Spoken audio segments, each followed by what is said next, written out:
morning, everyone. Morning. Morning. It is beautiful, beautiful day. So wonderful to have you here. So happy to be able to welcome my colleagues and as well as the friends and family members of Camille Cox and Babs Conant to this dedication of the Elizabeth Babbitt Conant Class of 1951 Memorial Grove, or more affectionately called Babby's Grove. And really, what a beautiful morning to celebrate. I feel like Babs is smiling on all of us. She planned this to make it perfect. I also have to tell you, I cannot imagine a more fitting day to dedicate a new grove of wildflowers than on the day of the spring festival that we call Floralia at Connecticut College. Floralia is from the, of course it's from 1969. It's been a complete tradition since then, borrowed from the name of the ancient Roman festival, Floralia, that's celebrated during the first week of May, dedicated to the Roman goddess of flowers. And I always thought that the students' appropriation of the name Floralia, the Roman tradition, back in '69 was meant to be a rough translation of flower power, right, which was the counterculture philosophy promoting peace, love, and understanding. And when I think about that, and I think about Babs and peace and love and understanding, I just think in every way this is a perfect day to celebrate the life of Babs Conant.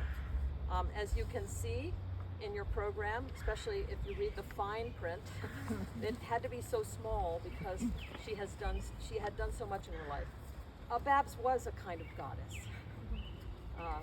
She was tall, she was athletic, she was radiant, a woman of enormous talent and passion and integrity. She played many roles at Conn as a student, as a faculty member, as a dean, a trustee, and a generous friend of this college. As a student, she was known as a natural leader, a standout scholar, and a respected president of the student government. And after she earned her BA here in 1951, she went on to Radcliffe College, where 5 years later she completed her PhD in biology. And I know that she has some followers in her footstep in this group. One of her first teaching assignments was back here at her alma mater, where she served for another 5 years from 1958 to 1963, both as a faculty member and the dean of sophomores.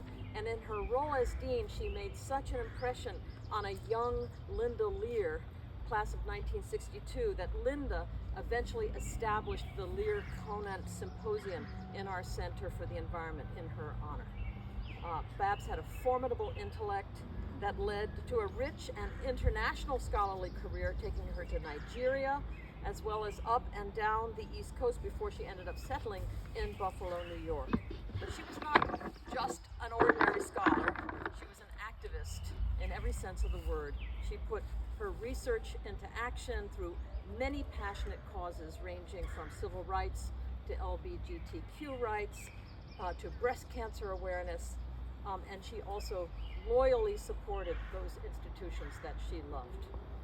So she served as a trustee at Conn under Oakes Ames and Claire Gaudiani, two presidents between 1982 and 1992, and then received the College Medal at the end of her service in 1995. That's the highest honor that this college bestows. By then, Babs had forged her beautiful new life with Camille Cox, with whom she spent the rest of her living days, marrying as soon as same-sex unions became legal in 2012.